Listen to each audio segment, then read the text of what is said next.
ಮಳೆಗೆ ರೈತರಿಗೆ ಏನೇನು ಬೆಳೆ ನುಕ್ಸಾನ ಆಗೈತಿ ಮತ್ತೆ ಯಾವ ಬೆಳೆ ನುಕ್ಸಾನ ಆಗ್ಯಾವು ಎಷ್ಟು ನುಕ್ಸಾನ ಆಗೈತಿ? ಏನ್ ಇವತ್ತಿನ ದಿವಸ ಗೋಕಾಕ್ ತಾಲೂಕಿನ ಬೆಳಗಾವಿ ಜಿಲ್ಲೆಯ ಗೋಕಾಕ್ ತಾಲೂಕಿನ ಏನ ದುರ್ದುಂಡಿ ಗ್ರಾಮ ಐತಿ. ನಿನ್ನೆ ಸಾಯಂಕಾಲ ಸುಮಾರು 7 ಗಂಟೆಗೆ ಅನಿಕಲ್ ಮಳೆ ಪ್ರಾರಂಭ ಆಯ್ತು.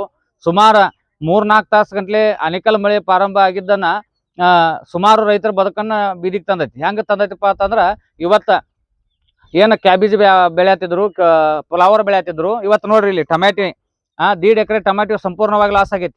ಸಂಪೂರ್ಣವಾಗಿ ಲಾಸ್ ಆಗಿ ಕೇಸಿಂದ ಇವತ್ತು ಸುಮಾರು ಲಕ್ಷಾಂತರ ರೂಪಾಯಿ ರೈತರ ಕಳ್ಕೊಂಡ್ ಕೇಸಿಂದ ಬೀದಿಯಾಗ ನಿಲ್ಲುವಂತ ಪರಿಸ್ಥಿತಿ ಬಂದೈತಿ. ಇವತ್ತು ಮಾನ್ಯ ತಹಶೀಲ್ದಾರ್ ಸಾಹೇಬರಾಗಿರ್ಬೋದು, ತೋಟಗಾರಿಕೆ ಇಲಾಖೆ ಆಗಿರ್ಬೋದು, ಮತ್ತೇನು ಕೃಷಿ ಇಲಾಖೆ ಐತಿ, ಇವರೆಲ್ಲರೂ ಒಳಗೊಂಡ್ ಕೇಸಿಂದ ಸರ್ವೆ ಮಾಡ್ಬೇಕು. ಸರ್ವೆ ಮಾಡಿ ಕೇಸಿಂದ ಏನು ನಿಮ್ಮ ವರದಿ ಐತಿ ರೆನ್ಯೂ ಡಿಪಾರ್ಟ್ಮೆಂಟ್ ಕಳಿಸಿ ಕೇಸಿಂದ ಜಿಲ್ಲಾಧಿಕಾರಿಗಳ ಮುಖಾಂತರ ವಿಶೇಷ ಅನುದಾನವನ್ನ ತರುವಂತ ಕೆಲಸ ಮಾಡಿ ಕೇಸಿಂದ ಈ ರೈತರಿಗೆ ಪರಿಹಾರ ಶೀಘ್ರದಲ್ಲಿ ಕೊಡುವಂತ ಕೆಲಸ ಆಗ್ಬೇಕು. ಇಲ್ಲವಾದಲ್ಲಿ ಕರ್ನಾಟಕ ರಾಜ್ಯ ರೈತ ಸಂಘ, ಹಸಿರು ಸೇನೆ ಇವ್ರನ್ನ ಉಗ್ರವಾದ ಪ್ರತಿಭಟನೆ ಮೂಲಕ ಎಚ್ಚರಿಕೆ ಕೊಡತ್ತು ನಾವು. ಯಾಕಪ್ಪ ಅಂತಂದ್ರ ಇವತ್ತ ರೈತರ ಬದುಕ ಇದು ಕಷ್ಟಪಟ್ಟು ನಮ್ದು ಏನಾರ ಒಂದು ಬದುಕ ಮುಂದಿನ ಜೀವನಕ್ಕಾಗಿ ಉಪಜೀವನಕ್ಕಾಗಿ ತಯಾರಾಗಿರೋದು. ರೈತರಿಗೆ ನೀವು ಯಾವುದೇ ತರಹದ ಪರಿಹಾರವನ್ನ ಕೊಡ್ತಾ ಇಲ್ಲ. ಇವತ್ತು ಸಾಲದ ಬದುಕು ನಮ್ದ, ಬದುಕಿನ ಸಾಲದ ಒಳಗ ನಿಂತು ನಾವು ಪ್ರತಿಯೊಂದನ್ನು ಹೋರಾಟ ಮಾಡಿ ಪಡೆಯುವಂತದಾಗತೈತಿ. ಏನಪ್ಪಾ ಅಂದ್ರೆ ಇವತ್ತು ಕಬ್ಬಿನ ಬೆಲೆ ಇರ್ಬೋದು, ಇನ್ನಿತರ ಯಾವುದೇ ಒಂದು ಹೋರಾಟ ಇದ್ರೆ ನಾವು ಪ್ರತಿಯೊಂದು ಹೋರಾಟದಿಂದ ಪಡೆಯೋದಾದ್ರ ಇವತ್ತು ರೈತರಿಗೆ ನೈತಿಕತೆ ಐತೋ ಇಲ್ಲೋ ಅನ್ನೋದನ್ನ ಈ ಸರ್ಕಾರ ಅಧಿಕಾರಿಗಳ ಮೊದಲ ತಿಳ್ಕೊಬೇಕು. ಇವತ್ತು ಇಷ್ಟೊಂದು ಇನ್ಕದಾಗ ನೋಡ್ರಿ ಎಲ್ಲಾ ಅಧಿಕಾರಿಗಳು ನಾವು ಫೋನ್ಯಾಗ ಮಾತಾಡಿದ್ವು, ಗ್ರಾಮ ಸೇವಕರು ಮಾತಾಡಿದ್ವು, ಏನು ಮೇಲಾಧಿಕಾರಿಗಳಿದ್ರ ಅವರು ನಾವು ಕಳಿಸ್ತು ಅಂತ ಹೇಳ್ತಾರ. ಇನ್ನಾದ್ರೂ ಬೆಳಿಗ್ಗೆ 10-10 ಹಾಕಿ ಬಂದ್ರು ಸಹಿತ ಇನ್ನ ಅವ್ರು ಬರತಾರ ಇವ್ರು ಬರತಾರ ಅಂತ ಹೇಳಕತ್ತಾರ.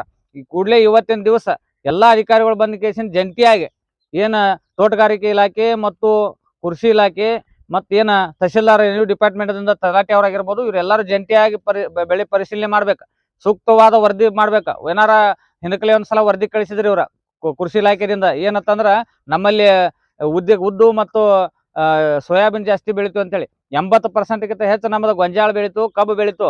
ಅದನ್ನು ವರದಿ ಕಳ್ಸೋದ್ ಬಿಟ್ಟು ಕೇಸಿಂದ ಇವ್ರಿಗೆ ಇಂಥ ಉಡಾಪಿ ವರದಿಯನ್ನು ಕಳಿಸಲ್ದ ಏನ ಸರಿಯಾದ ವರದಿ ರೆಡಿ ಮಾಡಿ ಕೇಸಿಂದ ಇವತ್ತ ಈ ರೈತರಿಗೆ ನ್ಯಾಯ ಕೊಡಿಸುವಂತ ಕೆಲಸ ಎಲ್ಲಾ ಅಧಿಕಾರಿಗಳು ಮಾಡ್ಬೇಕಂತ ಹೇಳಿ ನಾವು ವಿನಂತಿ ಮಾಡ್ತೀನಿ. ಯಾವ ರೀತಿ ಹೋರಾಟ ಮುಂದಿನ ಹೋರಾಟ ಆಗ್ತಾವ? ರೈತರಿಗೆ ಏನಾರ ನ್ಯಾಯ ಸಿಗ್ತೈತಿ ಅಂತ ಹೇಳಿ ಏನ್ ಇವ್ರ ಮಾಡತ್ತು, ನಾವೆಲ್ಲರೂ ನ್ಯಾಯ ಸಿಗ್ಲಿ ಅಂತ ಮಾಡತ್ತು. ನಾವು ನಮಗ್ ನ್ಯಾಯ ಬೇಕಾಗೈತಿ. ಯಾಕಪ್ಪ ನ್ಯಾಯ ಬೇಕಾಗೈತಿ ಅಂತಂದ್ರ ಇವತ್ತು ನಮ್ಮ ಬೆಳೆ ಲಾಸ್ ಆಗೈತಿ. ಏನ್ ಈ ಸರ್ಕಾರಿ ಅಧಿಕಾರಿಗಳ ಬೆಳೆ ಲಾಸ್ ಆಗಿಲ್ಲ, ಈ ರಾಜಕಾರಣಿಗಳ ಬೆಳೆ ಲಾಸ್ ಆಗಿಲ್ಲ, ನಮ್ಮ ಬೆಳೆ ಲಾಸ್ ಆಗೈತಿ. ಈ ನಮ್ಮ ಬೆಳೆ ಲಾಸ್ ಆಗೈತಿಪ್ಪ ಅಂತಂದ್ರ ನಾವು ಅಧಿಕಾರಿಗಳಲ್ಲಿ ಒತ್ತಾಯ ಮಾಡತ್ತು, ಕೂಡ್ಲೇ ಬಂದ ಕೇಸಿಂದ ಬೆಳೆ ಸಮೀಕ್ಷೆ ಮಾಡ್ರಿ, ಎಷ್ಟು ಲಾಸ್ ಆಗೈತಿ ಅನ್ನೋದು ನೀವು ಸರಿಯಾದ ವರದಿ ಮಾಡ್ರಿ. ವರದಿ ಮಾಡ್ಲಿಲ್ಲ ಅಂದ್ರ ಏನ್ ನಮ್ಮ ರಾಜ್ಯಾಧ್ಯಕ್ಷರು ಚುನಾಪನ್ನ ಪೂಜಾರಿ ಅವ್ರದಾರ, ಅವರಲ್ಲಿ ನಾವು ವಿಶೇಷ ವಿನಂತಿ ಮಾಡ್ಕೊಂಡು ಇವತ್ತು ಅವ್ರ ಜಿಲ್ಲಾಧಿಕಾರಿಗಳ ಜೊತೆ ಮಾತಾಡ್ತ ಅಂತ ಹೇಳಿದಾರು. ಜಿಲ್ಲಾಧಿಕಾರಿಗಳ ಜೊತೆ ಮಾತಾಡಿ ಕೂಡಲೇ ಇದನ್ನ ಸರ್ವೆ ಮಾಡಿದ ರಿಪೋರ್ಟ್ ತಗೊಂಡು ಜಿಲ್ಲಾಧಿಕಾರಿ ಕಡೆಯಿಂದ ಏನ ಬೆಳೆ ಪರಿಹಾರ ಕೊಡ್ತೈತಿ ಅದನ್ನ ಕೊಡಿಸೋಲ್ಲಿ ನಾನು ಪ್ರಯತ್ನ ಮಾಡ್ತೀನಂತ ನಮ್ಮ ಚುನಾಪ ಪೂಜಾರಿ ಅವರು ನೇರವಾಗಿ ನಮ್ಗೆ ಸಂದರ್ಶನ ಮುಖಾಂತರ ಹೇಳಿದಾರೆ. ಇವಾಗ